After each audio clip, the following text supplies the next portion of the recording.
ጤና ይስጥልን ተመልካቾቻችን፣ ይህ አዲስ ሚዲያ ኔትወርክ ነው። የሰዓቱን ዜናዎች ይዤ ቀረብኩ፣ እንድትከታተሉን ጋብዛለሁ።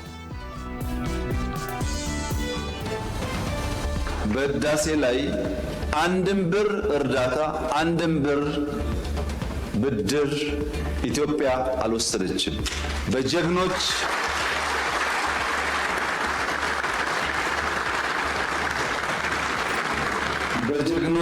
ኢትዮጵያውያን ቁርጠኛ አቋም በሀገር ውስጥም በሀገር ውጭ ያሉም ኢትዮጵያውያን በቁርጠኝነት ጨክነው በጋራ ቆመው ስለሰሩ የተከወነ ፕሮጀክት ነው።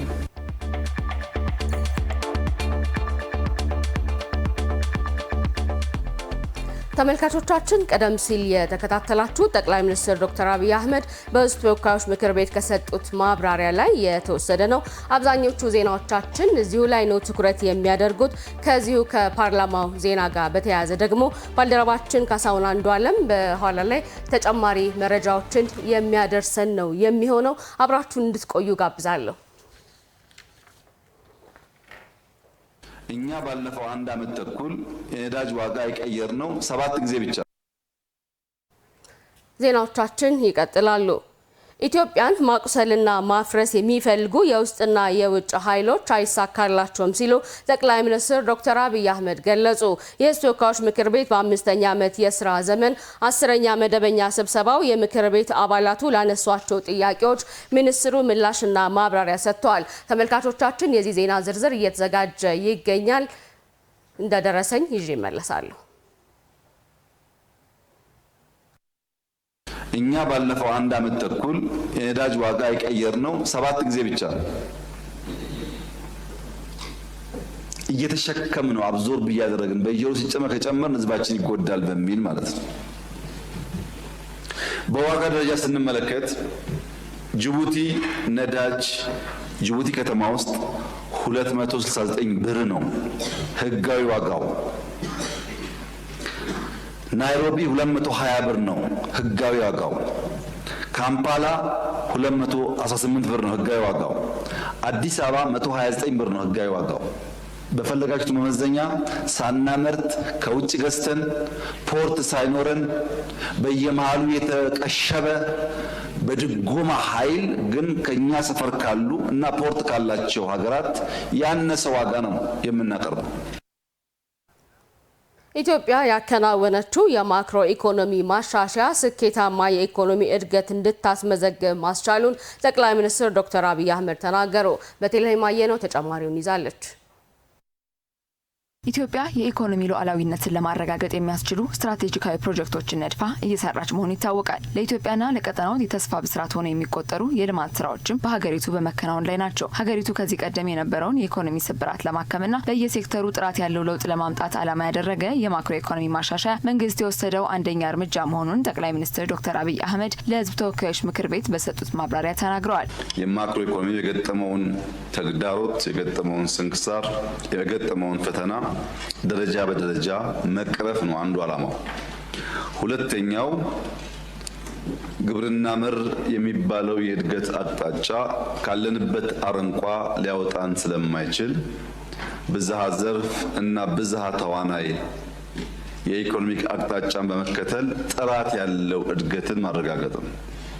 ጥራት ያለው እድገት ሲባል በከተማ በገጠር በእያንዳንዱ ሴክተር በሰው ሕይወት ውስጥ ሊታይ በሚችል መልኩ እና ትውልድ ላይ የሚፈጥረውን ጫና በሚቀንስ መልኩ የሚፈጠር እድገት ማለት ነው። ሶስተኛው ኢትዮጵያ ላለፉት 15-20 ዓመታት ፕሮጀክቶች በሚል ሰበብ ጤነኛ ያልሆነ የብድር ስርዓት ወይም ኮመርሻል ሎን ከአንዳንድ ሀገራት በመበደር ለዚያ ብድር ለመጣበት ዓላማ በትክክል ሳይውል ብድር መክፈያ ጊዜው ደርሶ ኢትዮጵያ ብድር መበደር የማትችል ሀገር የሚል ታርጋ ያሰጣትን የዕዳ ቀንበር ቀሊል ማድረግ ነው። ይህ ማሻሻያ በሁሉም ዘንድ ትብብር የታየበትና አመርቂ ኢኮኖሚ ለውጥ ያመጣ ስለመሆኑ ያነሱት ጠቅላይ ሚኒስትሩ የተመዘገበው እድገት በሁሉም መመዘኛ ስኬታማ ነው ብለዋል። የሌሎች የዓለም ሀገራትን ተሞክሮ ለአብነት በመጥቀስ ተቃዋሚ ደጋፊ ሳይባል እውነት ለመናገር በኢትዮጵያ ታሪክ አመርቂ የሚባል የኢኮኖሚ ውጤት የመጣበት ዘመን ነው።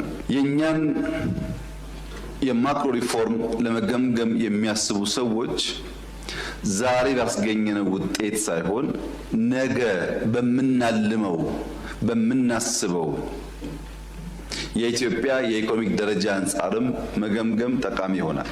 ከሞላ ጎደል ያለፈው 75 ዓመታት የምዕራቡ ዓለም በሰራው ሪፎርም በሰራው ስራ በዓለም ደረጃ ከፍተኛውን የእድገት ደረጃ ያሳየበት ዘመን ነበር። የኛ ሪፎርም በሚቀጥሉት ዓመታት እድገት ማስመዝገብ ብቻ ሳይሆን አፍሪካ ውስጥም ቀጣይ ተስፋ እንዳለ የሚያመላክት መሆን አለበት የሚል መነሻ ይዞ ሲሰራ ነበር። የማክሮ ኢኮኖሚ ማሻሻያው ይዞት የመጣው ለውጥ በተለይም ለወጣቶች ያለው ሚና ከፍተኛ መሆኑን የጠቀሱት ጠቅላይ ሚኒስትር ዶክተር አብይ አህመድ በሰው ሰራሽ አስተውሎት መስክ የተሰሩ ስራዎች አመርቂ ውጤት የተገኘባቸው ስለመሆኑም አንስተዋል። ወጣት ጉልበት ስላለው የመፍጠር አቅም ስላለው ዓለም ለስራ ከሚፈልጋቸው ሰዎች ከሞላ ጎደል 50% ከዛሬ 10 ዓመት ገደማ ጀምሮ የሚገኘው አፍሪካ ውስጥ ነው። ይህንን እንቁ ኦፖርቹኒቲ በወጉ ተረድቶ የሚፈጠረውና የተፈጠረው ወጣት ለነገ ውድድር ማዘጋጀት ያስፈልጋል። ከዚህ አንጻር የኛ ሪፎርም ምን ያክል ትውልድ ላይ አበክሮ እንደሰራ ለማየት አንደኛው መገለጫ ቴክኖሎጂ ነው። ከአምስቱ ብዝሃ ዘርፎች የእድገት ምሰሶዎች አንደኛው ቴክኖሎጂ የሆነበት ዋናው ምክንያት ያለመመድ ዛሬ ውጤቱን በበቂ ደረጃ ባናይም ለትውልድ ነገ ካለው ፋይዳ አንጻር ከዚህ አንጻር ኤአይ መውሰድ ይቻላል። የተስተካከለ መሰረት ይዞ እንዲነሳ በሪፎርም ውስጥ አንደኛ ቁልፍ ጉዳይ አድርገን ስንሰራ ቆይተናል። ብዙ ውጤት አግኝተንበታል። ከዚህ በላይ ደግሞ ለልጆቻችን ውጤታማ ዘመን ይፈጥርላቸዋል። የማክሮ ኢኮኖሚ ማሻሻያው ብዙ ተግዳሮቶች የነበሩበት ቢሆንም በሁሉም መስክ ውጤት ስለማስመዝገቡም ዶክተር አብይ አህመድ ጠቅሰዋል። በተመሳሳይም ኢትዮጵያን ማቁሰልና ማፍረስ የሚፈልጉ የውስጥና የውጭ ኃይሎች አይሳካላቸውም ሲሉ ጠቅላይ ሚኒስትር ዶክተር አብይ አህመድ ተናግረዋል። የተወካዮች ምክር ቤት በ5ኛ ዓመት የስራ ዘመን 10ኛ መደበኛ ስብሰባው የምክር ቤት አባላቱ ላነሳቸው ጥያቄዎች ጠቅላይ ሚኒስትሩ ምላሽና ማብራሪያ ሰጥተዋል። በዚህ ጉዳይ ላይ ተጨማሪ መረጃ ላደርሰን ባልደረባችን ይታያል አጥናፉ ስቱዲዮ ተገኝቷል። ይታያል እንደምንዋል። ከሰላምና ከደህንነት አንጻር በህዝብ ተወካዮች ምክር ቤት አባላት የተነሱ ጥያቄዎች እንደዚሁም ደግሞ በጠቅላይ ሚኒስትር ዶክተር አብይ አህመድ የተመለሱ ምላሾች ምንድን ናቸው? አመሰግናለሁ ራቢያ። እንግዲህ ዛሬ በተካሄደው የህዝብ ተወካዮች ምክር ቤት በመደበኛ ጉባኤ በመጀመሪያ ትኩረት የተደረገው ኢኮኖሚ ጉዳዮች ላይ ነበር። ኢኮኖሚ ቀደም ብለሽ አንቺም እንዳቀረብሽ በርካታ ኢኮኖሚ ጥያቄዎች ተነስተው ማብራሪያ ከተሰጠባቸው በኋላ ሌላው አብይ ትኩረት ጉዳይ የፖለቲካና በተለይ የሰላምና ደህንነት ጋር የተያዙ ጉዳዮች ነበሩ። በተለይ በዚህ ዓመት የሚካሄድ ሀገራዊ ምርጫም ስላለ ለሀገራዊ ምርጫው ዝግጅት ከማድረግ አንጻር እንደ ሀገር በጸጥታና ደህንነት ረገድ የተደረጉ ዝግጅቶች ምንድናቸው? የጥላቶቻችን የውጭም የውስጥም ጥላቶች ያላቸው ዝግጁነትና መንግስት እነዚህ ነገሮች ተቋቁሞና አስወግዶ ሀገሪቱን ሰላምና ደህንነቷ የተረጋገጠ እንዲሁም ደግሞ ብሔራዊ ምርጫንም በተሳካ ሁኔታ የምታካሄድ ሀገር ለማድረግ ምን ስራዎች ተሰሩ የሚሉ ጥያቄዎች ተነስተው ነበር። ከዚህ አንጻር ጠቅላይ ሚኒስትር ዶክተር አብይ አህመድ ምላሽ ሲሰጡ በመጀመሪያ ኢትዮጵያ ውስጥ የሰላም እጦት እንዲኖር ያደረጉ አንኳር ጉዳዮች ምንድናቸው የሚል ሀሳብ አንስተዋል። ምክንያቶቹን የሰላም እጦት እንዲኖሩ ያሉትን ምክንያቶች በሶስት ከፍሎ ነው ያዩዋቸው ጠቅላይ ሚኒስትሩ። የመጀመሪያው አንደኛው ምክንያት የአጠቃላይ እስከዛሬ በታሪክ የወረስን የመጣ ነው ችግሮችን በኃይል የመፍታት ከንግግር ይልቅ በጉልበት የመፍታት ከጥንት ጀምሮ የመጣ ልምምድ አለ። ይህ አንዱ ምክንያት ነው ብለዋል። ሁለተኛው ደግሞ አሁንም ከጥንት ጀምሮ የመጣ የባንዳነት ልምምድ አለ፣ ለጥላት ወግኖ የመስራት ልምምድ አለ ብለዋል። ሶስተኛው ደግሞ ጠላቶቻችን ኢትዮጵያ ካደገች አንችላትም፣ ኢትዮጵያ ከበለጸገች፣ ኢትዮጵያ ካደገች ለኛ ስጋት ናት የሚሉ እነዚህ ሶስት ተመጋጋቢ ምክንያቶች ናቸው ብለዋል።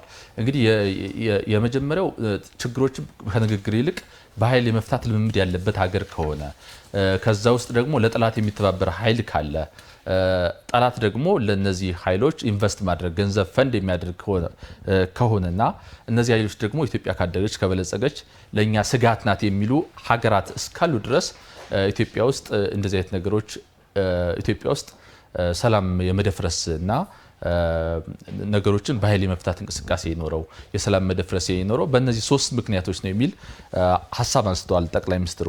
ለዚህ ደግሞ ኢትዮጵያ ሁልጊዜም ዝግጁና የበቃች የላቀች እነዚህ ነገሮች መመከት የሚችል ኃይል እንዳለን እርግጠኛ መሆን አለብን የሚል አንስተዋል። እንግዲህ እነዚህ ነገሮች መገንዘብ የመጀመሪያው እንደ መንግስት እንደ ህዝብም እነዚህ ነገሮች በመገንዘብ ኢትዮጵያ አየር ኃይል እየተጠናከረ ኢትዮጵያ ወታደሮቿን የኢትዮጵያውያን በሙሉ በአንድ አሚኖርም ደግሞ ኢትዮጵያ እንዳትፈርስ ኢትዮጵያዊነትን የሚጠብቅ ዜጎች መኖራቸው ደግሞ ይህን ለመመከት በቂ ነው ብሏልና በዚህ ረገድ እየተደረጉ ያሉ ዝግጅቶች በጣም ከፍተኛ በመሆናቸው ይሄ ነገር አይሳካም። ምንጊዜም ቢሆን ከውጭም ሆነ ከውስጥ ኢትዮጵያን ለማፍረስ የሚሰሩ ኃይሎች ጥንትም የነበሩ አሁንም ያሉ ወደፊትም የሚኖሩ ቢሆኑም አይሳካላቸውም የሚል ሐሳብ ሰጥቷል ጠቅላይ ሚኒስትሩ። ኢትዮጵያ ውስጥ በተለያዩ ቦታዎች ላይ ያሉትንም የሰላም እጦት ችግሮች ዲቴል አንስተዋል ወይም ደግሞ በዝርዝር አንስተዋል ጠቅላይ ሚኒስትሩ።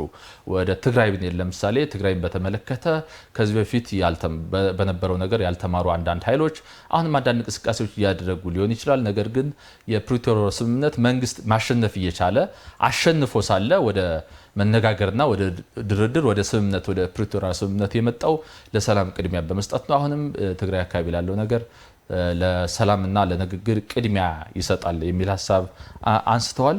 ኢትዮጵያን የማጽናት ጉዞም በዚሁ በሰላምና በንግግር ይቀጥላል ነው ያሉት። ነገር ግን ትግራይ ላይ ያለውን ሁኔታ በተመለከተ አሁንም የህወሓት በተለይ የተፈናቃዮችን እንደ መያዣ አድርጎ ለሰላም እጦት ለሰላም ማደፍረስ የሚጠቀምበት ነገር አፍራሽ እንቅስቃሴ ነው ካሉ በኋላ ተፈናቃዮችን ወደ ቦታቸው መመለስ ግን የትም ትግራይም ቢሆን ኦሮሚያም ቢሆን አማራ ክልልም ቢሆን የትም ቢሆን የተፈናቀለ ዜጋ ወደ ቦታው መመለስ አሁንም መንግስት የሚያምንበት ነው። አሁንም ወደ ቦታቸው መመለስን ትኩረት ሰጥቶ ይሰራል። ነገር ግን ተፈናቃዮችን ደግሞ እንደ መያዣ በማድረግ ለሌላ ለሰላም እጦት ወይም ደግሞ ኢሰላማዊ እንቅስቃሴ መጠቀም ተገቢ አይደለም። ለተፈናቃዮች ወደ ቦታቸው መመለስ እንሰራለን። ወልቃይት አካባቢ ያለው ነገርም ቀደም እንዳልነው በህዝበ ውሳኔ እነዚህ አከራካሪ ቦታዎች እልባት እንዲያገኙ መንግስት እየሰራ ነው የሚል ሐሳብ ሰጥተዋል። በተለይ ደግሞ አንድ የህዝብ ተወካዮች ምክር ቤት አባል በተለይ ደግሞ እነዚህ ኢትዮጵያ ውስጥ የሚንቀሳቀሱ ኃይሎች የጸረ ሰላም ከመሆን አልፈው ብሔራዊ ጥቅምን እስከ መሸጥ በብሔራዊ ጥቅም እስከ መደራደር ደርሷል የሚል ጠንካራ ጥያቄ ከምክር ቤት አባላት ተነስተዋል። እንግዲህ የብሔራዊ ጥቅምን መደራደር በጣም አሳፋሪ ነገር ነው የሚል ሐሳብ ተነስቷል። ነገር ግን ከዚሁ በተቃራኒ ደግሞ ጠቅላይ ሚኒስትሩ ያሉት በብሔራዊ ጥቅም ጉዳይ እንደ ሀገር አንድ የመሆን መሻሻሎች አሉ። ይህን እንደ አብነት ያነሱት ምንድነው በተለያዩ በአማራ ክልልም በኦሮሚያ ክልልም ሲንቀሳቀሱ የነበሩ አካላት ብሔራዊ ጥቅምን የሚነካ የኢትዮጵያን የጋራ በፖለቲካ ልዩነት ወደ ትግል ወደ ጫካ ቢገቡም ግን ብሔራዊ ጥቅምን የሚነካ ነገር ሲመጣባቸው ጥለው ወደ መንግስት ጋር ወደ መስማማት የመጡ ኃይሎች በብሔራዊ ጥቅም ጉዳይ አንድ የመሆን ማሳያ አድርገው ጠቅሰውታልና በብሔራዊ ጥቅም ጉዳይ አሁን እንደ ሀገር አንድ የመሆን እንቅስቃሴ መሻሻሎች አሉ። አሁንም ግን በብሔራዊ ጥቅም ጉዳይ የሚደራደሩ አካላት ኢትዮጵያ ውስጥ አሉ። እነዚህን አካላት በጋራ ልንታገላቸው ይገባል ብለዋል። ከዚሁ ከሰላምና ደህንነት ጋር ተያይዞ እንግዲህ በቀጣይ ኢትዮጵያ ሀገራዊ ምርጫ ታካሂዳለች በዚህ ዓመት። በዛ መንግስት በትኩረት እየሰራ እንደሆነ አሳይተዋል። ኢትዮጵያ ውስጥ በጣም ግዙፍ የሆኑ ህዝባዊ ነገሮች መካሄድ እንደሚችሉ ከዚህ በፊት ባሉ ሃይማኖታዊ የተለያዩ ሃይማኖታዊ በዓላት አሳልፈናል። እንደምታውቂው ጥር ላይ የገና የጥምቀት በዓል እንዲሁም የአላፋት ከመስከረም ጀምሮ የአላፋት ዝማሬ በጣም በርካታ ህዝብ አዲስ አበባ ብቻ ሳይሆን በመላ ኢትዮጵያ ግዙፍ ህዝብ ወጥቶ አክብሮ ቀን ሙሉ 2-3 ቀን አክብሮ ወደ ቤቱ የተመለሰበት ሰላማዊ እንቅስቃሴ አይተናል። ስለዚህ ለምርጫ ሲሆን ለግማሽ ቀን ምርጫ ለአንድ ቀን ምርጫ ሰላማዊ የማይሆንበት ምክንያት የለም። መንግስት ለሰላም እና ጸጥታ ጉዳዮች እየሰራ ነው። ግን ደግሞ ህዝቡ ባለቤት መሆን አለበት። አሁን ብዙ ነገሮች ህዝብ ባለቤት ሲሆን ይኸው ሰላም ብዙ ነገሮች ብዙ ሚሊዮን ህዝብ አደባባይ ወጥቶ በሰላም ወደ ቤቱ ይመለሳል። የሰላሙ ምንጭ ስለዚህ ምርጫ ሲሆን ጥያቄ የሚያነሱ አካላት ሌላ አጀንዳ ያላቸው ካልሆነ በስተቀር ይኸው ህዝብ ወጥቶ ብዙ በሚሊዮን የሚቆጠር ህዝብ ወጥቶ ጉዳዩን ፈጽሞ የሚመለስበት ሀገር ስለሆነ አሁን ለምርጫ ህዝቡ ባለቤት መሆን አለበት። ህዝብ ባለቤት ከሆነ የሰባተኛውን ሀገራዊ ምርጫ በዚህ ዓመት በሰላም ልክ ብዙ ህዝብ ያካሄዳቸውን ባህላዊና ትውፊታዊ ነገሮችን እንዳካሄድን ሁሉ ማካሄድ የማንችልበት ጉዳይ የለም ብለዋል። ለዚህም መንግስት በተለያዩ ሁኔታዎች በሰላምና ጸጥታ ረገድ ዝግጅት እያደረገ እንደሆነ ለምክር ቤቱ ገልጿል። ይህን ለማጠናከር እንግዲህ ደግሞ ህብረተሰቡ የሰላሙ ባለቤት ነው፣ በደንብ መስራት እንዳለበት ለምክር ቤቱ አጽንኦት ሰጥተው ተናግረዋል። እንግዲህ በምሽት ዜና ወጃችን ደግሞ የጠቅላይ ሚኒስትሩን ንግግሮች አካተን በዜና ወጃ የምንመለስ ይሆናል። አመሰግናለሁ። እኔም አመሰግናለሁ። ይታያል ሸጋ ቀን ይሁንልህ። ከአዲስ ሚዲያ ኔትወርክ ዘገባዎቻችን እንደቀጠሉ ናቸው። በተመሳሳይም ባለፉት 6 ወራት የገቢ አሰባሰብ እድገት 800 ቢሊዮን ብር መድረሱን የፌዴራል ጠቅላይ ሚኒስትር ዶክተር አብይ አህመድ ገልጸዋል። ጠቅላይ ሚኒስትር የ6 ወራት የፌዴራል መንግስት አፈጻጸምን ለሕዝብ ተወካዮች ምክር ቤት መደበኛ ስብሰባ ነው ያቀረቡት። የፌዴራል ጠቅላይ ሚኒስትር ዶክተር አብይ አህመድ ለሕዝብ ተወካዮች ምክር ቤት ስብሰባ የፌዴራል መንግስትን የ6 ወራት ስራ አፈጻጸም በተመለከተ ማብራሪያ ሰጥተዋል። ባለፉት ዓመታት መንግስት ለዘርፎቹ በሰጠው ልዩ ትኩረትም በአገልግሎት ሰጪ ተቋማት የተገኘው ፈጣን እድገት አመርቂ ውጤት እንደተመዘገበበት ያብራሩት ጠቅላይ ሚኒስትሩ በተለይም በኢትዮጵያ አየር መንገድና በኢትዮ ቴሌኮም ዲጂታል አገልግሎቶች የተመዘገበው እመርታዊ ለውጥ ሀገሪቷ እያስመዘገበች ያለውን የዲጂታል ኢኮኖሚ ግንባታ አቅጣጫ አመላካች ነው ብለዋል። ሰርቪስ እንመልከት። ሌላው ሴክተር በለውጡ ጊዜ የኢትዮጵያ አየር መንገድ 7 ማክሲመም 8 ሚሊዮን ሰው በአመት ያጓጉዝ ነበር። ማክሲመም ነው 8 ሚሊዮን። ባለፉት 6 ወራት 10.7 ሚሊዮን ሰው አጓጉዟል። 6 ወር 10.7 አመት 8 ሚሊዮን የሚታይ ቁጥር ነው። በዚህ አመት ቢያንስ 22 ሚሊዮን እንደርሳለን። ዲጂታልስ ሞባይልን ብንወስድ ሞባይል የለውጡ ጊዜ 37 ሚሊዮን ሰው ሞባይል ጠቀም ነበረ። 4G አይደለም ሞባይል። ዛሬስ ኢትዮ ቴሌኮም ብቻ 87 ሚሊዮን፣ ሳፋሪኮም ከ10 በላይ በድምሩ 97 ሚሊዮን ሰው በላይ ሞባይል ይጠቀማል።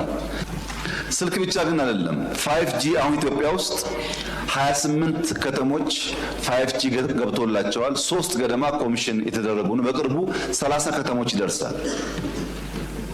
4G ግን 1070 ከተማ ኢትዮጵያ ውስጥ 4G ገብቶለታል። 1070 ከተማ ምን ማለት ነው? 4G ማለት ዳታ ነው። በዚህ አማካኝነት ብዙ የንግድ የመማማር ስርዓት ትውልድ እንዲያገኝ እድል ያመቻቻል።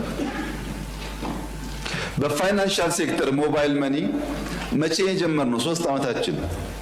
ዛሬ 58 ሚሊዮን ኢትዮጵያውያን በሞባይል መኒ ይጠቀማሉ። በ3 ዓመት ውስጥ የፋይናንሻል ትራንዛክሽን ከ3 ዓመት በፊት ከሞላ ጎደል በካሽ ነበረ። ከሞላ ጎደል ሞባይል መኒ ከጀመርን በኋላ ባለፉት 3 ዓመታት በተሰራው ስራ አሁን የቨርቹዋል ትራንዛክሽን ከካሽ በልጧል። በ3 ዓመት ውስጥ ኢትዮጵያ ከካሽ ወደ ሞባይል ዋሌት እያደገች ያለችበት ሂደት ሊፕፍሮግ ነው፣ ዝላይ ነው። መንግስት በአመቱ ለመሰብሰብ ካቀደው 1.2 ትሪሊዮን ብር ገቢ ባለፉት 600 ቢሊዮን ብር በላይ መሰብሰብ መቻሉን የገለጹት ጠቅላይ ሚኒስትር ዶክተር አብይ አህመድ ይህንንም ስኬት መነሻ በማድረግ አጠቃላይ ሀገራዊ እድገቱን ለማሳካት እየተሰራ ነው ብለዋል። በዚህ አመት ገቢ አሻሽለን 1.2 ትሪሊዮን መድረስ አለብን የሚል እቅድ አቅርበንላችኋል። 1.2 ትሪሊዮን የአመቱ እቅዳችን ነው። በ6 ወር የፈጸምነው 709 ቢሊዮን ነው። ያለፉት 25 ቀናት 85 ቢሊዮን ሰብስበናል። ይሄን 5 ቀን ጨምሮ የ7 ወሩ 810-15 ቢሊዮን ገደማ ይገመታል። የ8 ወሩ የ7 ወሩ 800 ፕላስ ቢሊዮን ከሆነ 1.2 ማለታችን ያንሳል። ትንሽ እንጨምር፣ እናስፋ፣ ቢዝነስ እየለየን ነው ብለን በፌደራል 1.5 እናድርስ በጣም አምቢሺየስ የሆነ እቅድ ነው። ከ1.2 1.5 በጣም ከባድ ነገር ነው እንደምታውቁት። ግን ያው ፑሽ ማድረግ ስለሚያስፈልግ በክልሎች ቢያንስ 1 ትሪሊዮን ይሰብሰብ ሲደመር 2.5 ትሪሊዮን ከደረስን ከጂዲፒያችን 9% ገደማ እንደርሳለን። ባለፉት 6 ወራት 800 ቢሊዮን ብር በላይ መሰብሰብ መቻሉን የገለጹ ሲሆን የገቢ አሰባሰብ አውድ መስፋቱ ለገቢ አሰባሰቡ ስኬት ትልቁን አስተዋጽኦ ማበርከቱን የጠቀሱት ጠቅላይ ሚኒስትሩ በተለይም የታክስ ስወራን ለመከላከል የተሰሩ ስራዎችና የሀገር ውስጥ የማምረት አቅም መጨመሩ እንደሆነም ገልጸዋል። ይህ በምን መጣ ያላችሁ እንደሆነ ቅድም እንዳነሳሁት 2.6 ሚሊዮን ቢዝነስ አክሮስ the country በቤት ለቤት ተቆጥሯል። ከዚህ ውስጥ 400 ምናምን ሺህ ገደማ ኢንዱስትሪዎች ተለይተዋል። ማኒፋክቸሪንግ ከዚህ ቀደም የነበረውን የታክስ ወራ ለመከላከል ያግዛል። ኦቶሜሽን ላይ የተሰራው ስራ፣ ቤዝ ማስፋት ላይ የተሰራው ስራ፣ ይሄ ተደማምሮ ገቢያችን በምናስበው ልክ እያደገ ከመጣ በገቢና ወጪ መካከል ያለውን ክፍተት ደፍሲት እየሞላ ይሄዳል ማለት ነው። የለውጡ መንግስት በፋይናንስ ዘርፍ ካከናወናቸው ተግባራት መካከል ዕዳ ቅነሳን ያሉት ጠቅላይ ሚኒስትሩ ባለፉት 7 ዓመታት ኢትዮጵያን ከብድር ነፃ ለማድረግ የተያዘው የፖሊሲ አቅጣጫ አንዱ እንደሆነም ነው የተናገሩት። ለዚህ ማሳያም ኢትዮጵያ ያለምንም ብድር ታላቁን የኢትዮጵያ ህዳሴ ግድብ ፕሮጀክት ማሳካቷ አይነተኛ ማረጋገጫ ነው ብለዋል። ይህ ለውጥ፣ ይህ መንግስት፣ ይህ ሪፎርም ይደነቅ ከሆነ ምስጋና ይቸረው ከሆነ ክብር ይገባው ከሆነ አንዱ ክብር የሚያሰጠው ስራ ዕዳ ላይ የሰራው ስራ ነው። እኛ ስንመጣ እኮ ለኢትዮጵያ አታበድሩ፣ ብድር ወስዳ ለመክፈል የሚያስችል ብቃት የላትም፣ ቀይ ናት የሚል ስያሜ የተሰጠበት ዋናው ምክንያት ካገኘነው ሁሉ ተቋምም መንግስትም ኮመርሻሉን እየሰበሰበ ስራው አይሰራም፣ ፕሮጀክት ማስፈጸም አንችልም፣ መቆጣጠር አንችልም፣ ኮራፕሽን በዛው ልክ ነው። በዚያ ምክንያት ከፍተኛ ችግር ነበር። ከለውጡ በኋላ እስከ ዛሬ ድረስ ላለፉት 7+ ዓመታት $1 ኮመርሻል ሎን ኢትዮጵያ አልተበደረችም። $1። ይህ ከፍተኛ ምስጋና የሚገባው ጠንካራ የፖሊሲ አቅጣጫ ነው።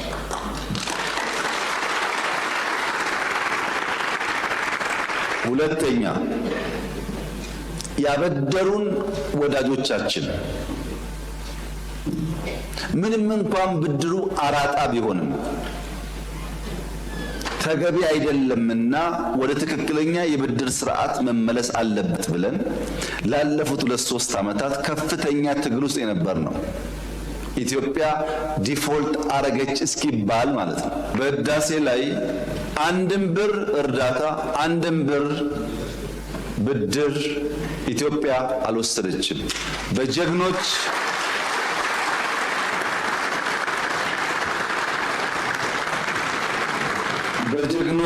ኢትዮጵያውያን ቁርጠኛ አቋም በሀገር ውስጥም በሀገር ውጭ ያሉም ኢትዮጵያውያን በቁርጠኝነት ጨክነው በጋራ ቆመው ስለሰሩ የተከወነ ፕሮጀክት ነው። ኢትዮጵያ ባለፉት 6 ወራት የ5.1 ቢሊዮን ዶላር ኤክስፖርት ያደረገች ሲሆን ይህ ከእቅዱ አንጻር የ120 በመቶ ብልጫ አለው ሲል የዘገበው አለሙ ኢላላ ነው።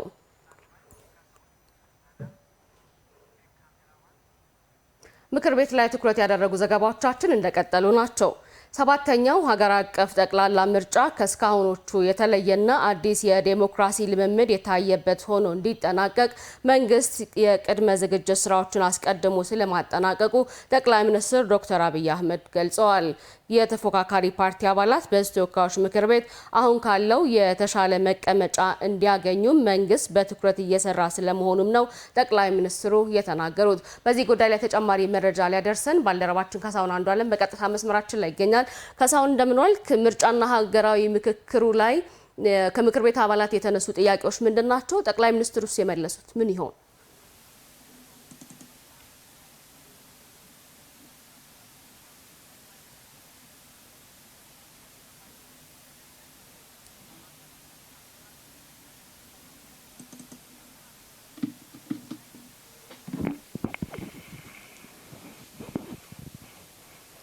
በጣም አመሰግናለሁ ራቢያ። መግቢያሽ ላይ እንደጠቀስሽው እንግዲህ የህዝብ ተወካዮች ምክር ቤት መደበኛ ጉባኤውን ሲያካሄድ ሀገራዊ ምክክርና በተለይም ደግሞ ቀጣዩ ሀገር አቀፍ ምርጫ ዋነኛ ርዕሰ ጉዳዮቹ ነበሩ።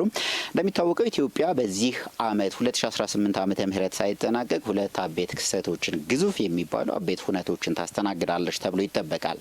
ከነዚህ መካከል የመጀመሪያው ግንቦት 24 ቀን 2018 ዓመተ ምህረት ይካሄዳል ተብሎ የሚጠበቀው ሰባተኛው ሀገር አቀፍ ጠቅላላ ምርጫ ነው። ይህ እንግዲህ ኢትዮጵያን የፖለቲካ ስርዓት በመበየን ረገድ የጎላ አስተዋጽኦ እንደሚኖረው ይጠበቃል። ከእስካሁኖቹ የምርጫ ሂደቶች በተለየ መንገድም ለኢትዮጵያ የፖለቲካ ስርዓት የጎላ አስተዋጽኦ እንደሚኖረው ነው የሚጠበቀው። ሌላኛው ከዚህ አስቀድሞ ምናልባት በቀጣዮቹ ወራት ላይ ይካሄዳል ተብሎ የሚጠበቀው የኢትዮጵያ ሀገራዊ ምክክር ኮሚሽን እስካሁን ሲያካሄድ የቆየው አጠቃላይ ዋነኛው የምክክር ምዕራፍ ማጠቃለያ ምዕራፉ ይካሄዳል ተብሎ ነው የሚጠበቀው። እንግዲህ እነዚህ ጉዳዮች ዋና የምክር ቤቱ መነጋገሪያ ርዕሰ ጉዳዮች ነበሩ። የተለያዩ የምክር ቤት አባላትም በእነዚህ ጉዳዮች ላይ ጥያቄዎችን አንስተዋል። የመጀመሪያውና በተለያዩ የምክር ቤት አባላት ተደጋግሞ የተነሳው ዋነኛው ጥያቄ በተለይም ደግሞ የሰባተኛው ሀገር አቀፍ ጠቅላላ ምርጫም ነጻ ፍትሐዊና ዴሞክራሲያዊ ሆኖ እንዲጠናቀቅ መንግስት የሚጠበቁበት ዋና ዋና ጉዳዮች አሉ። የመጀመሪያው ሰላምና ጸጥታውን ማስከበር ነው። ሁለተኛው መንግስት እንደ መንግስት አጠቃላይ የምርጫ ስርዓቱ ነጻና ዴሞክራሲያዊ ሆኖ እንዲከናወን ተቋማት እነዚህ የዴሞክራሲ አስፈጻሚ ተቋማቱ ነጻና ገለልተኛ ሆኖ ምርጫውን እንዲያከናውኑ መንግስት የሚጠበቅበት ኃላፊነት አለ። ከዚህ አንጻር የፌዴራል መንግስቱ ምን እያከናወነ ነው የሚሉ ጥያቄዎች ተደጋግመው ተነስተዋል። ከዚህ በተጨማሪ የመገናኛ ብዙሃን ተቋማት ነጻና ገለልተኛ ሆኖ የምርጫ ሂደቱን እንዲመሩ በማለትም የሀሳብ ነጻነትን አክብረው ምርጫውን እንዲከታተሉ ከማድረግ አኳያስ ምን እየተሰራ ነው? ምናልባት አንዳንድ የመገናኛ ብዙሃን ተቋማት የሚጠበቅባቸውን ኃላፊነት ያክል እየተወጡ አይመስልም የሚል ጥያቄ ከምክር ቤት አባላቱ ተነስቷል። ከዚህ ባሻገር ደግሞ በተለያዩ የመንግስት መዋቅሮች ውስጥ የተፎካካሪ ፖለቲካ ፓርቲ አባላትን ሀሳባቸውን በነጻ እንዳይገልጹ የማድረግና እንዲሁም ደግሞ አለፍ ሲልም ወደ ስር የማሰር ጭምር እርምጃዎች እየተስተዋሉ ስለመሆኑ አንስተዋል።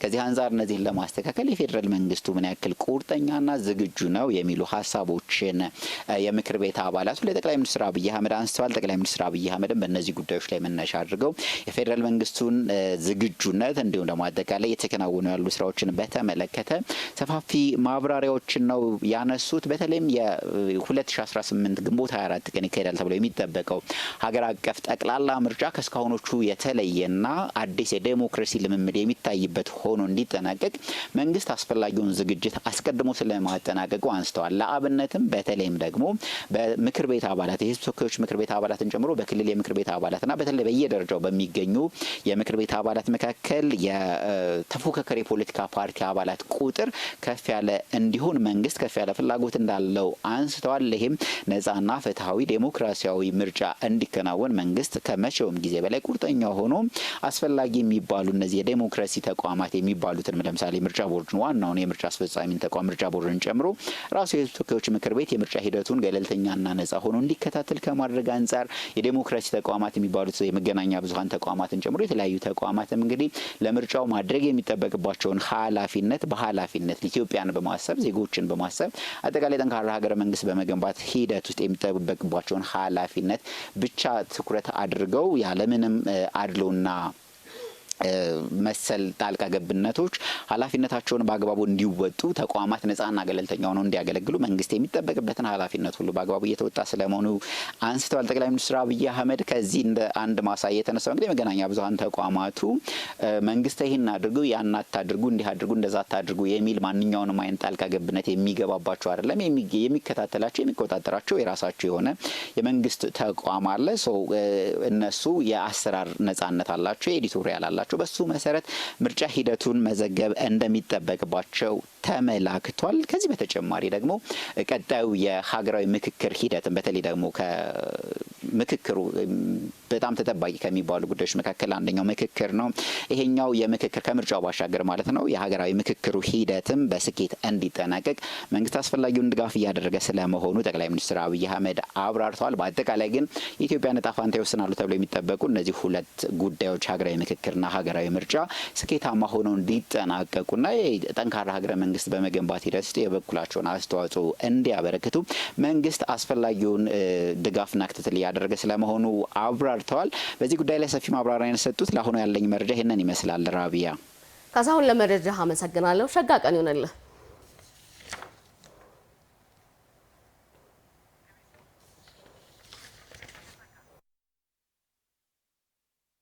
ለዚህ ምክር ቤት በዚህ ዓመት ኤክስፖርት እናደርጋለን ብለን አቅደን በእቅድ ያቀረብንላችሁ $4.2 ቢሊዮን ከጉድስ ኤክስፖርት እናደርጋለን ነበር።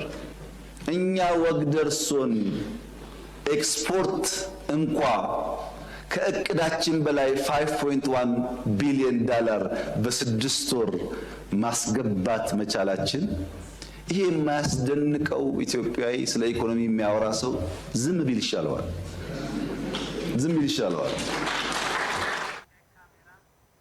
ቀጥለናል ተመልካቾቻችን። ባለፉት 6 ወራት 999 ሚሊዮን ኩንታል የሰብል ምርት መሰብሰብ መቻሉን ጠቅላይ ሚኒስትር ዶክተር አብይ አህመድ ገልጸዋል። የኢኮኖሚ ሪፎርሙ ትግበራ በኢትዮጵያ ታሪክ በተለያዩ ሴክተሮች አመርቂ የሚባል ኢኮኖሚ ውጤት ማስገኘት መቻሉንም ነው የጠቀሱት። ጸጋ ታደለ ተከታትሏለች። ባለፉት ጥቂት ዓመታት ኢትዮጵያ ያከናወነችው የሪፎርም ተግባር ዓላማ ካደረጋቸው ዋና ዋና ጉዳዮች መካከል ግብርና መር ስትራቴጂን ወደ ብዝሃ ዘርፍና ብዝሃ ተዋናይ የኢኮኖሚ አቅጣጫ መቀየር አንዱ መሆኑን ጠቅላይ ሚኒስትር ዶክተር አብይ አህመድ በሕዝብ ተወካዮች ምክር ቤት 5ኛ ዓመት የሥራ ዘመን 10ኛ መደበኛ ስብሰባ ላይ ከምክር ቤት አባላት ለተነሱላቸው ጥያቄዎች ምላሽና ማብራሪያ በሰጡበት ወቅት አንስተዋል። የኢኮኖሚ ሪፎርሙ ትግበራ በኢትዮጵያ ታሪክ አመርቂ የሚባል የኢኮኖሚ ውጤት ማስገኘት መቻሉን የገለጹት ጠቅላይ ሚኒስትር አብይ አህመድ በተለይ በግብርናው ዘርፍ ያለፉት 6 ወራት የምርት ሂደት የዓመታዊ እቅዱ 78 በመቶ መሆን እንደቻለ ተናግረዋል። ግብርና የዚህ ዓመት እቅዳችን እንደምታስታውሱት 7.3% እድገት እናረጋግጣለን። ቢያንስ 1.3 ቢሊዮን ኩንታል ምርት እናመርታለን የሚል እቅድ ነበረ። ባለፉት 6 ወራት በተለይ ክረምት ላይ ሁላችሁም እንደምታውቁት ከፍተኛ ምርት የተገኘበት ዓመት ስለሆነ 6 ወር በሰራነው ስራ 999 ሚሊዮን ኩንታል ሃርቨስት ማድረግ ችለናል። ይሄ ከእቅዳችን ከዓመቱ እቅዳችን 78%ን ይሸፍናል። በተለይም በሰብል ሆርቲካልቸር እና በጥጥ 79% የዓመት እቅዳችንን በ6 ወር መሸፈን ተችሏል። ዘመናዊ የግብርና ማሽነሪዎች ለአርሶ አደሩ እንዲደርሱ መደረጉ እንዲሁም የማይታረሱ መሬቶች ወደ ስራ መግባታቸው ለዚህ እድገት መመዝገብ ምክንያት መሆኑንም ጠቁመዋል። ከ3 ዓመታት በፊት ኢትዮጵያ ታምርት ንቅናቄ ሲጀመር ከ47 በመቶ እስከ 48 በመቶ የማምረት አቅም የነበራቸው በኢትዮጵያ የሚገኙ ኢንዱስትሪዎች ዛሬ ላይ ይህንን ቁጥር ከፍ በማድረግ የኢንዱስትሪ እድገትን እያመላከተ የሚገኝ ከፍታ ላይ መሆናቸውን ጠቅላይ ሚኒስትሩ አንስተዋል።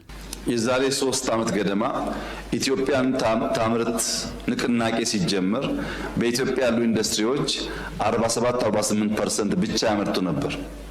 ዛሬ እነዛ ኢንዱስትሪዎች 66.3% ደርሰዋል። መቀዛቀዝ አያሳይም። በዚህ 6 ወር የኢትዮጵያ ኢንዱስትሪዎች የኢነርጂ አጠቃቀም ብቻ 16% አድጓል። በነገራችን ላይ ቅድም በሴንሰስ ከግብርና ውጪ ኢትዮጵያ ውስጥ አጠቃላይ 2.6 ሚሊዮን ቢዝነሶች እንዳሉ ተቆጥረዋል።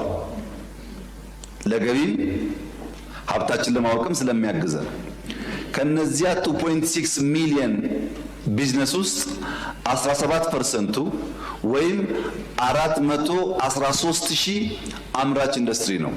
413,000 ማዕድን የማውጣት ስራ በትኩረት እየተከናወነ መሆኑን በመግለጽ ባለፉት 6 ወራትም ጭማሪ ማሳየቱን አመላክተዋል። ማዕድን ምን ያወጣ እንዳለ ታውቃላችሁ? በዚህ 6 ወር 30% እድገት አለው የማዕድን ገቢ። ብረት 36% ጨምሯል። ሲሚንቶ 28% ጨምሯል። ሲሚንቶና ብረት የጨመረው በርከት ያሉ ቤቶች ካልተገነቡ ምን ላይ የዋለ ነው?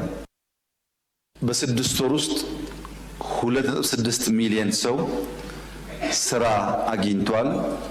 ባለፉት 20 ምናምን ቀናት ደግሞ 670,000 ገደማ ከዚያ በላይ ሰዎች ስራ ይዘዋል። ይሄኛውን ወር ከጨመር ከ3.4 ሚሊዮን በላይ ሰው ስራ ይዟል። ይሄ ድሮ በነበረን ፊገር በአመት የምናሳካው ነው። ባለፈው 6 ወር ይሄኛውን ከጨመርን ይጨምራል። ከ350,000 በላይ ሰው የውጭ ስራ ዕድል አግኝቷል። ከነዚህ ውስጥ ከ7 እስከ 10,000 የሚጠጉት ስኪልድ ፕሮፌሽናልስ ናቸው። ከእንግሊዝ፣ ከጀርመን፣ ከፈረንሳይ፣ ከሳውዲ ከብዙ ሀገራት ጋር በፈጠርነው ስምምነት ሰዎች ሰልጥነው እዚህ መጠነኛ ቋንቋ መጠነኛ እውቀት ይዘው ተፈትነው ነው የሚሄዱት። ባንክ አካውንት ከፍተው ልክ ሌላ ሀገር እንደሚደረገው በተወሰነ ጊዜ ዓመት ስራ ውስጥ በቂ ገንዘብ ይዘው ሀገራቸው ለመመለስ የሚያስችል በጣም ጤነኛ በሚባል ሴክተር የሚሳተፉ ናቸው። ይሄ ከዚህ ቀደም አልነበረም። እዚህ ጉዳይ ላይ እንቆያለን ተመልካቾቻችን። የኢፌዴሪ ጠቅላይ ሚኒስትር ዶክተር አብይ አህመድ በሕዝብ ተወካዮች ምክር ቤት በመገኘት ከአባላቱ ለተነሳላቸው ጥያቄዎች ምላሽና ማብራሪያ ሰጥተዋል። ለመሆኑ በኢኮኖሚው ጉዳይ ላይ ምን ነጥቦች ተነሱ የሚለውን ደግሞ ሊያስቃኘን ባልደረባችን ፍቃዱ መለሰ ስቱዲዮ ተገኝቷል። ፍቃዱ እንደምናል፣ ከአጠቃላይ በኢኮኖሚው ላይ የተነሱ ዋና ዋና ነጥቦች ምንድን ናቸው? መልካም እንግዲህ አንቺም ቀደም ሲል እንደገለሽው የኢፌዴሪ ጠቅላይ ሚኒስትር ዶክተር አብይ አህመድ ዛሬ እንግዲህ ፓርላማ ላይ ሰፋ ያለ ቆይታ አድርገዋል። ቀደም ሲል ባልደረቦቻችን እንግዲህ በቀጥታ ስርጭትን በፕሮዳክሽንም ለተመልካቾቻችን ሲያደርሱት እንደነበረው እንግዲህ በተለያዩ ዘርፎች ላይ ነው ሲያቀርቡ የነበሩ ማብራሪያ ሲሰጡ የነበሩት። እኔ ደግሞ ከተወሰነው እንግዲህ በኢኮኖሚ ዘርፍ ላይ ምን አነሱ የሚለውና በተለይም ደግሞ አሃዛዊ ቁጥሮችን የማደርሳቸው ይሆናል ማለት ነው። እንግዲህ የኢትዮጵያ አመታዊ የአጠቃላይ የኢኮኖሚ እድገት የስድስት ወሩ ምን ይመስላል የሚለውም የተዳሰሰበት ነው። አጠቃላይ እንግዲህ በአፍሪካ ፈጣን የኢኮኖሚ እድገት እያስመዘገበች ካሉ ሀገራት ተርታ ኢትዮጵያ ቀዳሚዋ እንደሆነች ነው ጠቅላይ ሚኒስትሩ እንግዲህ በማብራሪያቸው ሲያነሱ የነበሩት። ከዚህ ውስጥ እንግዲህ በዚህ አመት አጠቃላይ ሀገሪቱ የ9.2 በመቶ እድገት ለማሳደግ ታቅዶ ነበረ። ነገር ግን ያሉ ነባራዊነቶች ተዳሰው ደግሞ በስድስት ወሩ ማለት ነው ወደ 10.2 በመቶ አመታዊ እድገት ለማስመዝገብ ክለሳ መደረጉን ጠቅላይ ሚኒስትሩ አንስተዋል። እዚህ እንደምናየው እንግዲህ የአይኤምኤፍ ትንበያ ደግሞ አጠቃላይ የ2018 ወይም የ2026 አመታዊ እድገት 9.3 በመቶ ይሆናል የሚል ትንበያ አስቀምጧል። የኢትዮጵያ እቅድ እንግዲህ ተከልሶ በስድስት ወሩ 10.2 ነው። አጠቃላይ እንግዲህ ይህ እድገትም የመሳካት እድሉ ሰፊ መሆኑ ነው ጠቅላይ ሚኒስትሩ በማብራሪያቸው ሲያነሱ የነበሩት። ምክንያቱም ወደ 10.2 በመቶ እንዲያድግ እቅዱ ሲከለስም እንግዲህ ያሉ ነባራዊ ሁኔታዎች ታይተው መሆናቸውን ነው ያነሱት። እንግዲህ ይህ አመታዊ እድገት ትንበያው የአይኤምኤፍ ትንበያና የኢትዮጵያ እቅድ ሲታይም እንግዲህ በየአመቱ ልዩነቱ ሰፋ ያለ እንደነበር ጠቅላይ ሚኒስትሩ አንስተዋል። ከዚህ በፊት የነበረው አመታዊ እድገት የዓለም አቀፉ የገንዘብ ተቋምና የኢትዮጵያ እቅድ ትንበያው ልዩነቱ ከ2 በመቶ በላይ እንደነበረ አንስተዋል ጠቅላይ ሚኒስትሩ። በዘንድሮው ግን እንግዲህ እንደሚታየው 9.3 በመቶ ነው የአይኤምኤፍ ትንበያ፣ የኢትዮጵያ ደግሞ 10.2 አቅዳለች። ያ ማለት እንግዲህ አንድ በታች ነው 1 በመቶ ማለት ነውና እየጠበበ መምጣቱን አመላካች ነገር እንዳለ ነው። እንግዲህ በሴክተር ደረጃ ይህንን አጠቃላይ ሀገራዊ እድገቱን በየዘርፉ ስናየው ግብርናው እንግዲህ ትልቁን ድርሻ ይወስዳል። በዚህ አመት 7.3 በመቶ ያስመዘግባል ተብሎ ነው የሚጠበቀው። አመታዊ ምርቱንም ስናየው እንግዲህ 1.3 ቢሊዮን ኩንታል ለማምረት ታቅዶ ነው እየተሰራ የሚገኘው። እንግዲህ በተለይም ከዚህ በፊት ታርሰው የማይታወቁ የእርሻ መሬቶችን በማረስ የሌማት ትሩፋት እንደዚሁም ልዩ ልዩ የግብርና ቴክኖሎጂዎችን በመጠቀም ምርታማነትን በማሳደግ እንደዚሁም የማምረት ጊዜ ከዚህ በፊት እንደምናውቀው እንግዲህ በአመት ወይ ዝናብ ጠብቀን ነበረ የመስኖ እርሻዎችን በማስፋትና እንደዚህ አይነት መሰል ቴክኖሎጂን በመጠቀም ምርታማነትን የማሳደግ ስራ እየተሰራ መሆኑን ጠቅላይ ሚኒስትሩ አንስተዋል። ከዚህ ውስጥ እንግዲህ በስድስት ወሩ 999 ሚሊዮን ኩንታል ምርት መገኘት ተችሏል። እንግዲህ ይህ ምርት አጠቃላይ የአመቱ እቅድ 78 በመቶ ነው።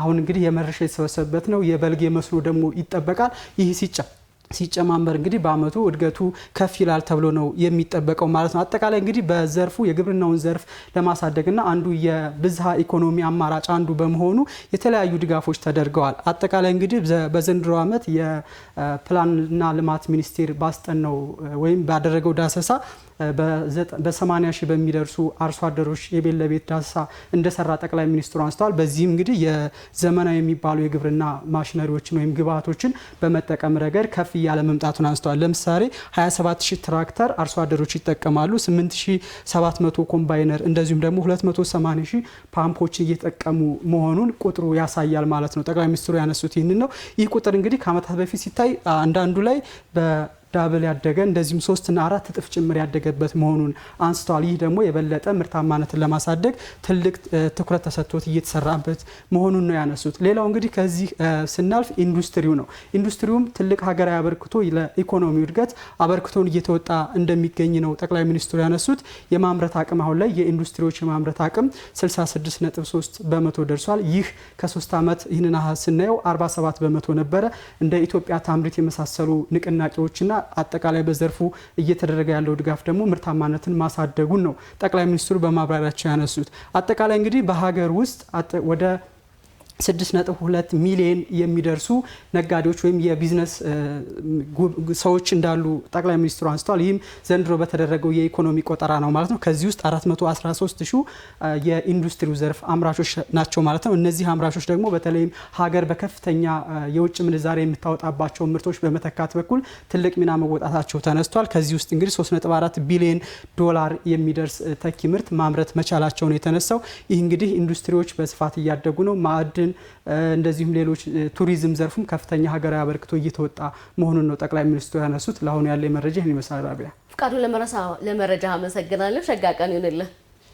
ቀጥለናል ተመልካቾቻችን። አጠቃላይ የኑሮ ውድነትን ለማረጋጋት በተሰሩ ስራዎች ደግሞ ሀገራዊ የዋጋ ግሽበት በዘንድሮ ዓመት ወደ ነጠላ አሃዝ መውረዱን የተቻለበት መሆኑን ጠቅላይ ሚኒስትር ዶክተር አብይ አህመድ ተናግረዋል። ቴዎድሮስ ኢሳ በዝርዝር ተመልክቶታል።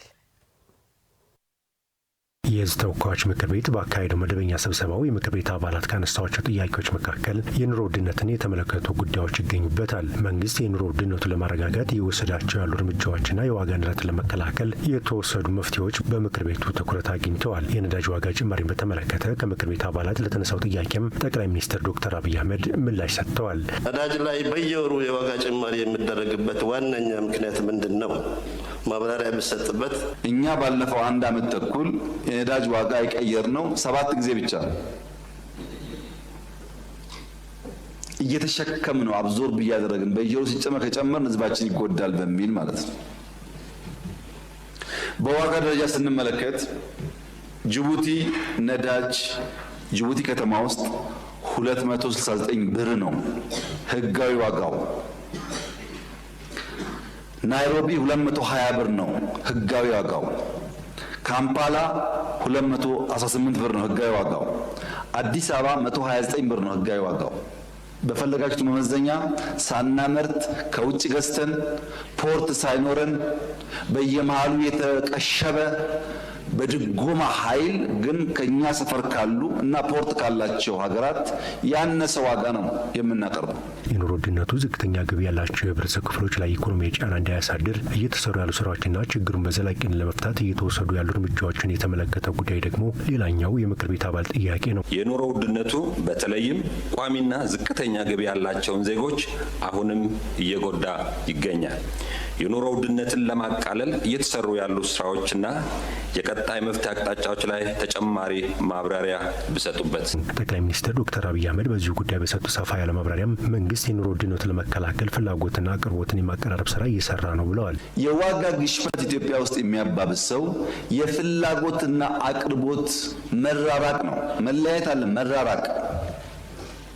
ያን ለመፍታት ምርት እናሳድጋል። ቅድም በግብርና እንዳነሳሁት፣ በኢንዱስትሪ እንዳነሳሁት ምርታማነት ኢትዮጵያ ውስጥ በከፍተኛ ደረጃ እያደገ ነው። ሁለተኛው ምክንያት የገቢ ማነስ ነው። ሰው ያለው ገቢ በጣም ውስን ስለሆነ ለማውጣት የሚገደድባቸው ዋና ዋና አስገዳጅ ኤሪያዎች ካለው ገቢ ጋር አይመጣጠኑም። ገቢ ማሳደግ ያስፈልጋል። ለዚህ ነው አምናም ዘንድሮም ደሞዝ የጨመር ነው። ደሞዛውን በቂ ነው ወይ? አይደለም። ዝቅተኛ ገቢ ያላቸው የህብረተሰብ ክፍሎችን ለመድረስም መንግስት በቢሊዮን የሚቆጠር ብር መድቦ በተለያዩ ዘርፎች ድጎማ በማድረግ እያገዘን ያሉት ጠቅላይ ሚኒስትሩ የገበያ አማራጮችን የማስፋት ተግባር ተከናውኗል ሲሉ ተናግረዋል። በቀጥታ በጡረታና በደሞዝ የማነካቸውን ሰዎች በድጎማ ነዳጅ ላይ፣ ማዳበሪያ ላይ፣ መድኃኒት ላይ ድጎማ እናደርጋለን። ቢሊየንስ አሁን በሺህ የሚቆጠር ቅዳሜና እሁድ ገበያ በየሰፈሩ አለ። ብዙ ችግር እየፈታ ነው። እዛ ግን አልቆምንም። ከቅዳሜና እሁድ ገበያ ወጥተን ትላልቅ የመገበያያ ቦታዎች በየከተማው ለመገንባት ሙከራ የተደረገ ነው።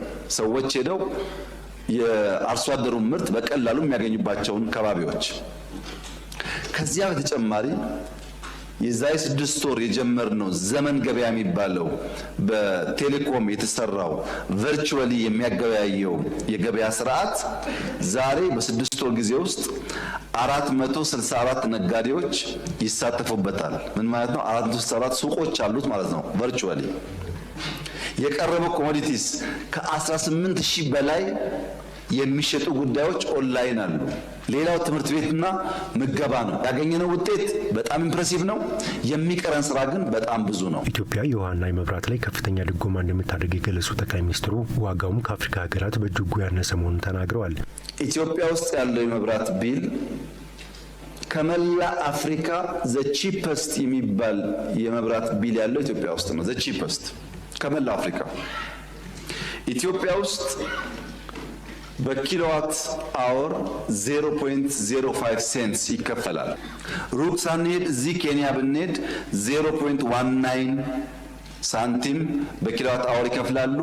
ከኛ 280% ይጨምራል። በሃውስሆልድ ሌቭል ኢትዮጵያ በሜትር ኪዩብ 0.32 ሳንቲም ታስከፍላለች ለውሃ። ናይጄሪያ ብትሄዱ 0.65 ነው፣ ከእጥፍ በላይ ማለት ነው። ኬንያ ብትሄዱ 1.15 ነው የሚያስከፍሉት፣ ከአራት እጥፍ በላይ ማለት ነው። ሳውዝ አፍሪካ ብትሄዱ 2.4 ሴንትስ ያስከፍላሉ። በዋጋ ደረጃ ግን ከየትኛውም አፍሪካ ሀገር ጋር አንወዳደርም። አጠቃላይ ኑሮ ውድነቱ ለማረጋገጥ በተሰሩ ስራዎችም ሀገራዊ ዋጋ ግሽበት በዘንድሮ ዓመት ወደ ነጠላ አሃዝ መውረድ የተቻለበት መሆኑንም ጠቅላይ ሚኒስትሩ ገልጸዋል። ደምራችሁ ይዩት። በድጎማ በገቢ ጭማሮ በግብይት ሰንሰለት ዘመንን ጨምሮ መብራት፣ ነዳጅ፣ ውሃ ባለው ዋጋ አጠቃላይ የተሰራው ስራ ተሰናስሎ ኢትዮጵያ ለመጀመሪያ ጊዜ ስንት ዓመት አልቻልንም ስላችሁ ከርሜ ዘንድሮ 9.7% ወይም ሲንግል ዲጂት ገብቷል ኢንፍሌሽን። የቤት ልማት ፖሊሲ በቅርቡ እንዳጸደቅን ይታወቃል። በሚቀጥሉት 5 ዓመታት 1.5 ሚሊዮን ቤት በመንግስት በግል በመንግስትና ግል አጋርነት መገንባት አለብን ብለን በጣም ሰፋፊ ስራዎች ጀምረናል። ፖሊሲው ጸድቋል። ሁለተኛ ተከታዩ ስራ ኢትዮጵያ ውስጥ የሞርጌጅ ስርዓት የለም። አንድ ሰው በሱና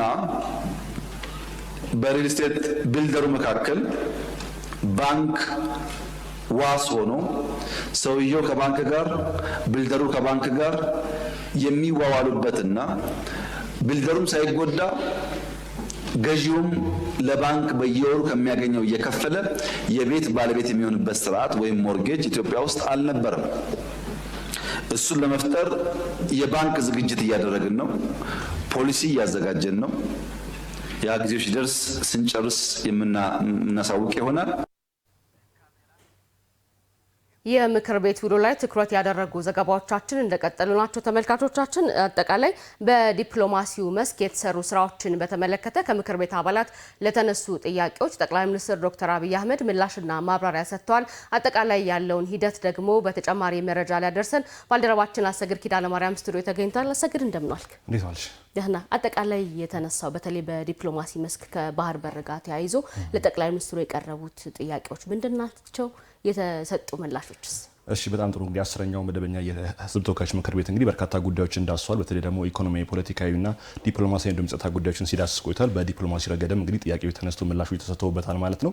በዲፕሎማሲው ረገድ እንግዲህ በዋናነት የተነሱ ጥያቄዎች አሉ። ከነዚህ ጥያቄዎች መካከል ደግሞ ኢትዮጵያ ከጎረቤት ሀገራት ጋር ያላት ዲፕሎማሲያዊ ግንኙነት ምን ይመስላል የሚለው እንደ አንድ በምክር ቤት አባላት የተነሳ ጥያቄ ነው። እንግዲህ ኢትዮጵያ በቀጠናው ይሄ ቀጠና ኢትዮጵያ የምትገኝበት የምስራቅ አፍሪካ እንዲሁም ደግሞ የአፍሪካ ቀንድ ቀጠና በተለይ ከቀይ ባህር ጋር ቅርብ ስለሆነ የበርካታ ዓለም ሀገራት ሀያላን ሀገራት ኢንተረስት ያለበት አካባቢ ነው። ከዚህም አንጻር እንግዲህ በምስራቅ አፍሪካ ቀጠና በተደጋጋሚ ጊዜ ከፍላጎት ጋር በተገናኘ ግጭቶች የሚነሱበት አካባቢ ነው። ግጭቶች ያሉበት አካባቢ ነው። የበርካታ አካላት ፍላጎት ያለበት አካባቢ ነውና ከዚህ አንጻር ኢትዮጵያ ያለችበት ቁመና ምን ይመስላል፣ ከጎረቤት ሀገራት ጋር ያላት ግንኙነት ምን ይመስላል የሚለው ጥያቄ ተነስቷል። እሳቸው በምላሻቸው እንግዲህ በርከት ያሉ ሀሳቦችን አንስተዋል። እንግዲህ የምስራቅ አፍሪካ ቀጠና ችግር ያለበት ቀጠና ነው በሚል አንስተዋል። ከዛ ባሻገር ግን ደግሞ በምስራቅ አፍሪካ በርካታ እድሎች አሉ። በተለይ በአፍሪካ ቀንድ በርካታ እድሎች አሉ። ለአብነት ያህል ኢትዮጵያ፣ ሶማሊያና ኬንያ በባህል በእምነት በተለያዩ ነገሮች የሚዋሰኑና የሚጋመዱ ሀገራት ናቸውና እነዚህን ሀገራት ማስተሳሰር አንድ ማድረግ ከተቻለ በምስራቅ አፍሪካ ቀጠና የተሻለ ውጤት ማምጣት ይቻላል የሚሉ ሀሳቦችን አንስተዋል። እንግዲህ በቅርቡ በሶማሌ ክልል ተመረቁ የልማት ስራዎችን እናስታውሳለን። በዚህ የልማት ስራ ላይ የተለያዩ የጅቡቲና የሶማሊያ ፕሬዚዳንቶች ወደ ኢትዮጵያ መምጣታቸውን እናስታውሳለን። በዛ ወቅት እንግዲህ የጅቡቲውም የሶማሊያውን ፕሬዚዳንት ከጅግጅጋና የሶማሌ ክልል ነዋሪዎች ጋር በቋንቋ ጭምር ተግባብተው ሲነጋገሩ እንደነበር ያነሱበት ሀሳብ እንደነበር እናነሳለንና በምስራቅ አፍሪካ ቀጠና በተለይ በዲፕሎማሲ ረገድ የተሻሉ እድሎች እንዳሉ አንስተዋልና እንግዲህ ይህንንም ጉዳይ በተሻለ መንገድ በማጠናከር መስራት ይገባል። ቀጠናው ላይ ያሉ ችግሮችን ለመፍታትና ቀጠናውን የተሻለ ለማድረግ ኢትዮጵያ የራሷን ጥረት እያደረገች እንደምትገኝም ጠቅላይ ሚኒስትሩ አንስተዋል ማለት ነው። በተለይ ከጎረቤት ሀገራት ጋር ሰላማዊ ግንኙነት እንዲኖራት ዲፕሎማሲ ጥረቶች በከፍተኛ ሁኔታ እየተካሄዱ ይገኛል። ባለፉት ዓመታትም ስኬታማ ስራዎች ተሰርተዋል። በቀጣይም ስኬታማ ስራዎች ይሰራሉ ተብሎ ይጠበቃል። እንግዲህ አሁን ያለው በተለይ በዲፕሎማሲ ረገድ ያለው በቀጠናው ሀገራት መካከል ያለው ግንኙነት ውጤታማ እንደሆነ ነው ያነሱት ማለት ነው። ሌላኛው ደግሞ በስፋት ያነሱት ጉዳይ ደግሞ እንደውም የሳቸው ንግግር ልጠቀምና ከቀይ ባህር ጋር በተገናኘ ያነሱት ሀሳብ አለ። ኢትዮጵያና ቀይ ባህር ለዘላለም ተነጣጥለው አይቀሩም የሚል ሀሳብ አንስተዋል ማለት ነው። እንግዲህ ባለፉት 2 ከዛ ያነሰ ዓመታት ኢትዮጵያ የባህር በር ለማግኘት ጥያቄዎችን እያቀረበች ትገኛለች። ይህን ጥያቄዋም ገፍታ የሄደችበት ትገኛለች። ኢትዮጵያ እንግዲህ 130 ሚሊዮን ዜጎች መኖሪያ ናት። በቀጠናው ከኢትዮጵያ የተሻለ ህዝብ ቁጥር ያለው ሀገር የለም። በአፍሪካ ሁለተኛዋ የህዝብ ቁጥር ያላት ሀገር ናትና የባህር በር ያስፈልጋታል። ይህ ጥያቄ ፍትሃዊ ጥያቄ ነው። ይህን ጥያቄ ወደ እውን እንዲሆን ደግሞ ኢትዮጵያ የተለያዩ ዲፕሎማሲ ጥረቶችን እያደረገች ትገኛለች ሲሉ አንስተዋል። ሆኖም ግን ኢትዮጵያ የባህር በር ማግኘት ጥያቄዋ የማይቀር መሆኑን ነው በዚህ ምክር ቤት ማብራሪያቸው የገለጹት ማለት ነው። እንግዲህ የባህር በርን ለማግኘት በሰላማዊ መንገድ ነው ጥረቶችን እያደረገች የምትገኘው። በተለይ ከጎረቤት ሀገራት ጋር የባህር በር ለማግኘት የተለያዩ ዲፕሎማሲ ጥረቶችን እያደረገች ትገኛለች። እንግዲህ ለተለያዩ ሀገራት እንዲሁም ደግሞ ለምስራቅ አፍሪካ ሀገራትም ጭምር ኢትዮጵያ የባህር በር ጥያቄዋ ፍትሃዊ እንደሆነ የማስረዳት ስራ ሰርተዋል። ይህም ውጤታማ እንደነበር አንስተዋል። እንግዲህ ከዛ ባሻገርም ደግሞ ከሌሎች ዓለም ሀገራት ጋርም ኢትዮጵያ የባህር በር ያስፈልጋታል የሚለውን ጥያቄ በማስረዳት ይሁንታን አግኝታለች። ሆኖም ግን ሂደቱ እንዴት ይሆናል የሚለውን ነገር እየተነጋገርንበት እንገኛለን ያሉት ሁሉም ሀገራት ጥያቄው ተገቢነት አለው። ሆኖም ግን ይህ ጥያቄ መመለስ ያለበት በሰላማዊ መንገድ የሚለውን ነገር አጽንኦት ሰጥተው ነግረውናል። ይህ እንግዲህ የማይቀር ነገር ነው ብሏል። በመጨረሻ ንግግራቸው የባህር በር ጉዳይ በቦሌም በባሌም የማይቀር ነው ሲሉ ነው በንግግራቸውን የቋጩትና የባህር በር ጉዳይን በተመለከተ ኢትዮጵያ የተለያዩ ስራዎችን እየሰራች ትገኛለች። ባህር በር ለማግኘት ደግሞ ፍትሃዊ በሆነ መንገድ ሰላማዊ በሆነ መንገድ ጥረቶችን እያደረገች እንደምትገኝ ነው ጠቅላይ ሚኒስትሩ ያነሱት። በአጠቃላይ እንግዲህ የምስራቅ አፍሪካ ቀጠና ትልቅ የሆኑ የፖለቲካ ኢንተረስቶች አሉ፣ የኢኮኖሚ ኢንተረስቶች አሉና እነዚህን ኢንተረስቶች ኢትዮጵያ በእኩልነት ለመጠቀም እንዲሁም ደግሞ ኢትዮጵያ በዚህ ተዋናይ እንድትሆን ለማስቻል የተለያዩ ዲፕሎማሲ ስራዎች እየተሰሩ ነው። የባህር በር ጉዳይም ደግሞ ጥያቄ ምላሽ የሚያገኝበት ስራ እየተሰራ ይገኛል። ዲፕሎማሲ ጥረቱ በከፍተኛ ሁኔታ እየተካሄደ እንደሚገኝም ነው ጠቅላይ ሚኒስትሩ ያነሱት። ይህ ጉዳይ እንግዲህ በስፋት ከምንመለከተው ጉዳይ ነው። እሳቸውም እንግዲህ ሰፋ ያለ ማብራሪያ የሰጡበትም ጉዳይ ነው። አሰግድ ለመረጃ አመሰግናለሁ። ሸጋ ቀን ይሁንልህ። መልካም ቀን ይሁንልሽ። ተመልካቾቻችን የኢፌዴሪ ጠቅላይ ሚኒስትር ዶክተር አብይ አህመድ በሕዝብ ተወካዮች ምክር ቤት በመገኘት ከአባላቱ ለተነሱላቸው ጥያቄዎች ምላሽና ማብራሪያ የሰጡበት ዘገባዎቻችን የተከታተላችሁትን ይመስል ነበር። ስለ አብሮነታችሁ አመሰገንን። ሰናይ ቀን